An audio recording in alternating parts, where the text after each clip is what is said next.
Hey guys, welcome back to the third video of the Noob Code. In the last video, we talked about creating a shine effect on HTML elements. So if you haven't watched it yet, do give it a try.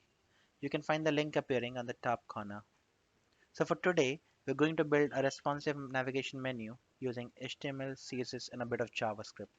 A navigation menu, it is the first thing we see in any website or an app. And nowadays, with more than 90% of the web traffic coming from mobile devices, having responsive menu makes more sense. So what you're seeing in the screen, it is our goal for today. The background image is how the navigation menu looks in large screens, and the mobile image is how it will look in mobiles and tablets. It's going to be a slightly long video, so let's save some time and get straight to the code. As usual, I've already created the required HTML and CSS files, so we're setting our base HTML now. The talk type specifies our HTML version, which is 5. The title tag is optional.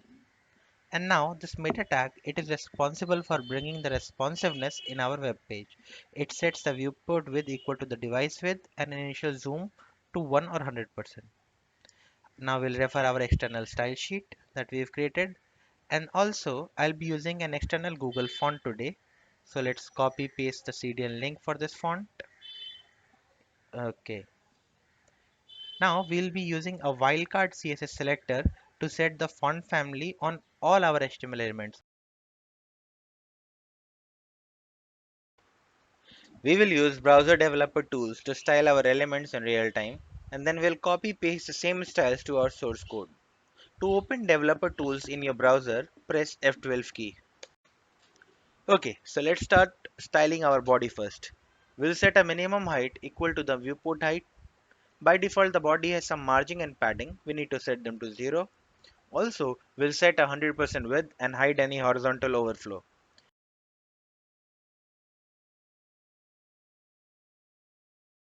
Now let's quickly copy paste this styles to our source code. Oh, I forgot to add the font size to our body, so let me add it here. Now we'll begin with the HTML for our navigation bar. We'll use the appropriate tag here, that is nav, and then also provide an appropriate class name. Next, we'll create an anchor tag which will store our brand name heading or the logo. So this navigation link will store that. Here, the noob code is my brand name. You'll have your brand name or logo here. Then we will have an unordered list which will contain our other navigation links like home, products, contacts, etc. etc. So I'll anchor tag inside the list item tag. Let me copy and paste it for all my navigation links. And then I will provide the navigation text here like home, products, etc. etc. Or whatever your navigation text would be, you'll provide it here.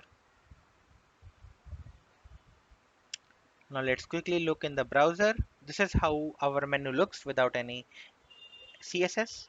So now let's start putting some CSS into it. We will style our navigation menu with flex display. Also add a decent background color here. You can add it as per your preference. Then we will make the menu items vertically centered align. Also add some padding and then set a height and a width to it. So for me, I am setting 3.125 rem as my height. You can set it as whatever you feel correct, and 100% width. Let's copy it to our source code. Okay, now we'll work on our unordered list. First, we will get rid of the default padding and margin and set it to 0. Next, we will also apply the flex display on it. This will be used when we come to the mobile view. And now we'll remove the default list style over here. Okay, so now it looks like this. Okay, we will now style our appearance of the navigation links. So we will have a white color text on the links with no underline. So text decoration would be none. And then we will have the background color same as that of the menu bar.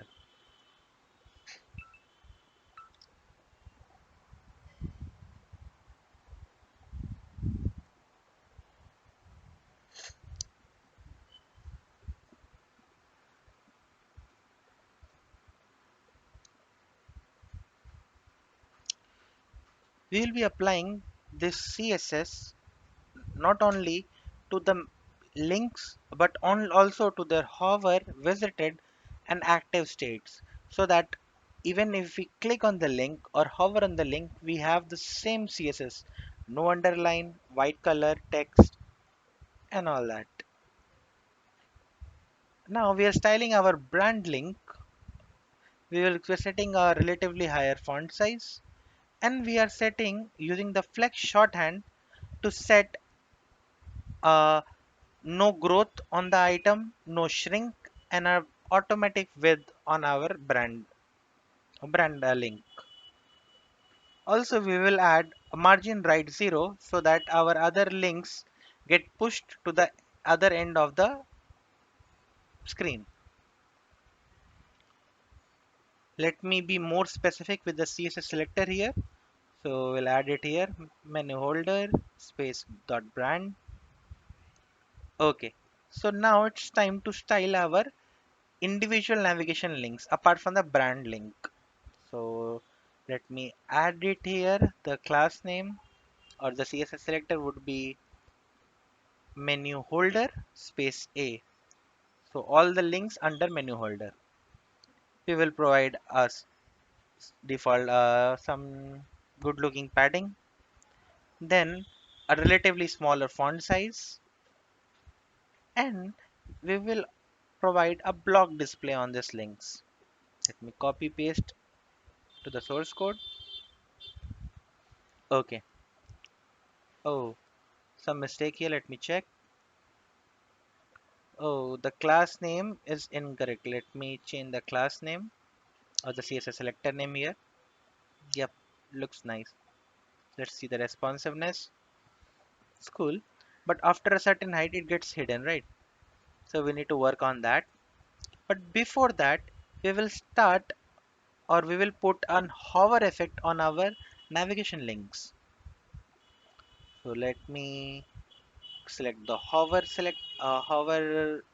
state of the link and apply a CSS. Now on all the menu holder links whenever we hover on them. So I'm only setting a background color on hover, a darker background color of the similar texture. You can style the hover effect differently as per you like. For me, a dark background color is fine. So let me copy and move it to the source code.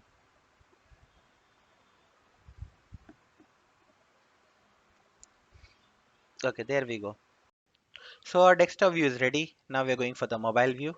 Please note, I am not using mobile first approach here. If you're aware of it, feel free to use it or else I can cover it for you in a later video. So we are going with our media query now, setting the screen width to maximum 800 pixel to cover all small tablets and mobile phones.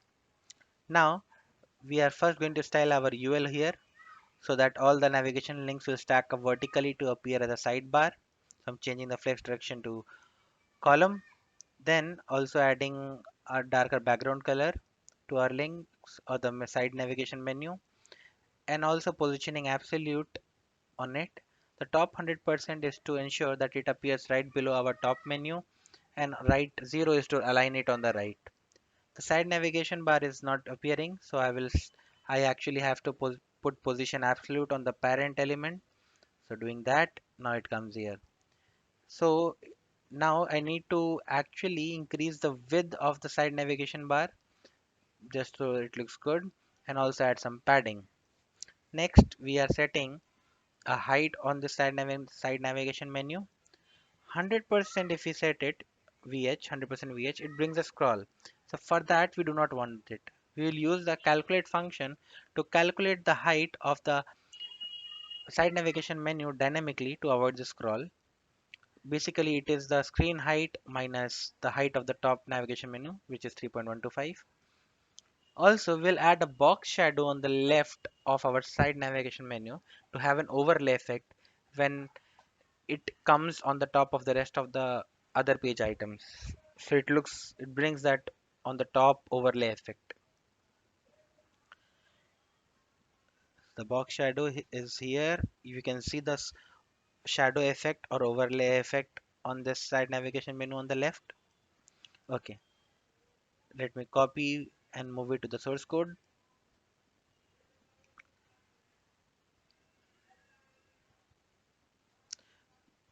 The relative position on the parent I am not going to put inside the media query. I'll directly put in the default CSS. Okay, so now we are going to style our navigation links to make them look a bit better in the mobile view. So increase the font size and also increase the padding so that it looks a bit better. You can see it right now. Yep. If I put it this way, yeah, it looks more better. Let me move it. Source code, it is here. Okay.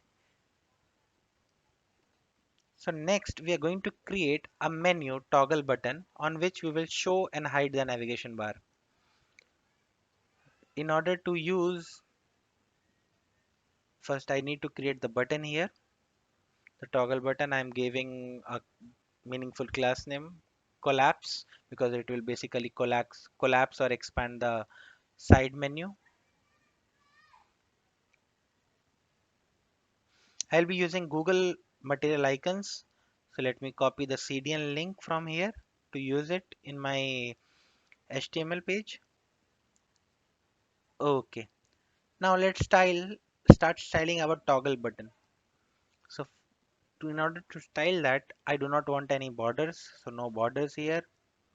The background color will be same as that of the parent. So inherit.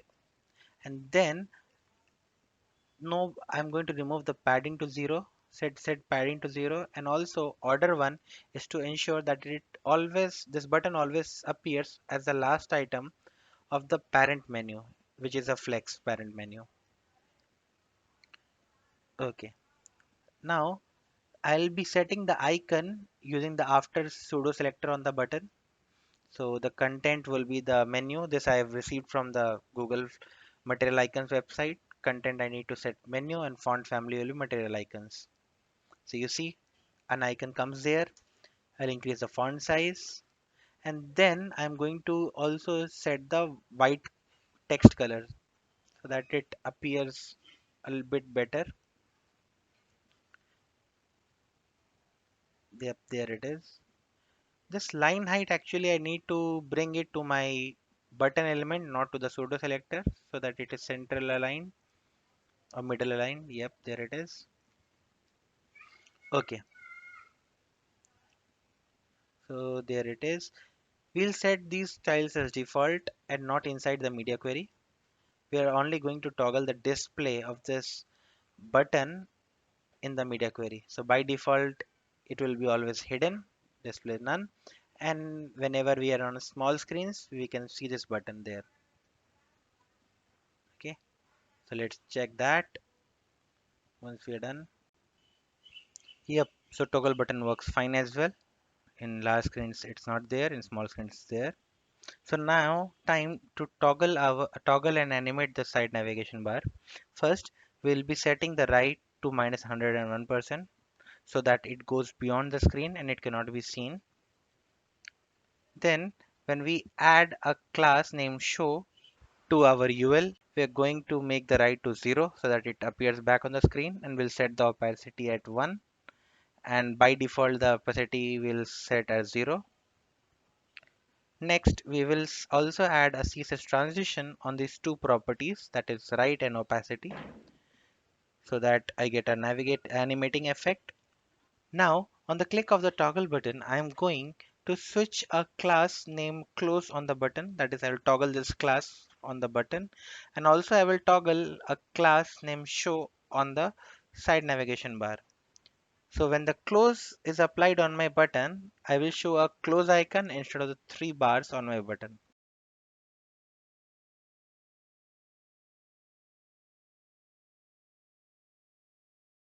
So in order to handle this, we need to handle the on-click event of the toggle button. For this, we'll need some JavaScript. I already have prepared a script and the function. Just need to reference it in our page and bind it to the button. Let's check it. So referencing my script here.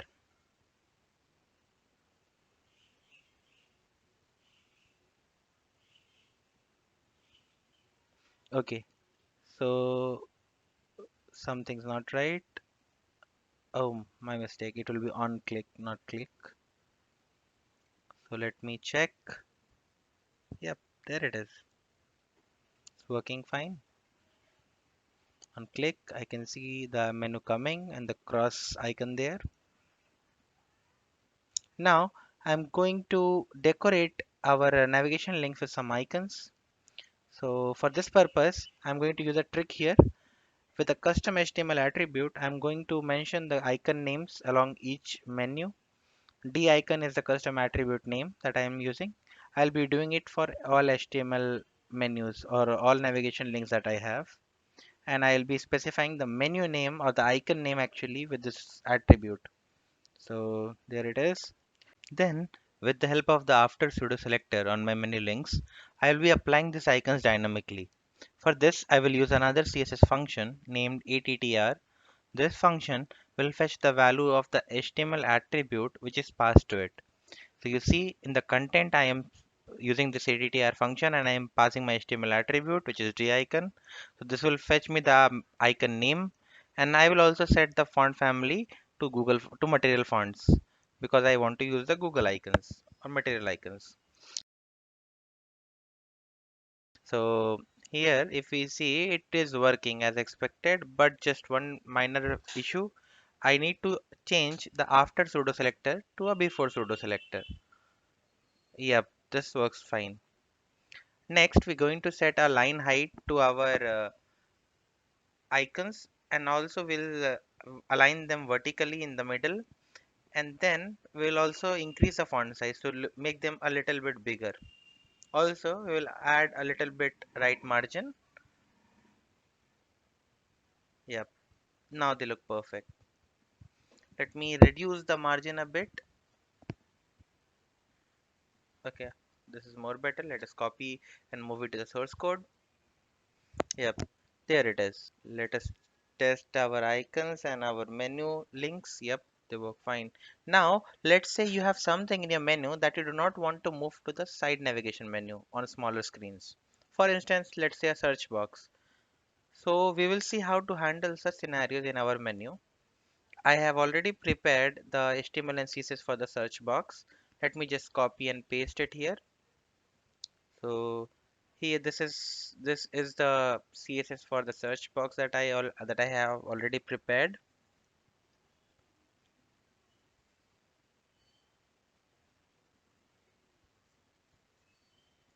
and there it is. It is responsive. Yep, it works. So the responsiveness works as well. With this, we have finally prepared our responsive and mobile friendly navigation menu. You may customize it as per your requirement. Do try it out and let me know your feedback in comments. If you liked it, hit the like button and share it with others. If you haven't subscribed our channel yet, please click on subscribe now and also press the bell icon for notifications of more such videos. Thank you.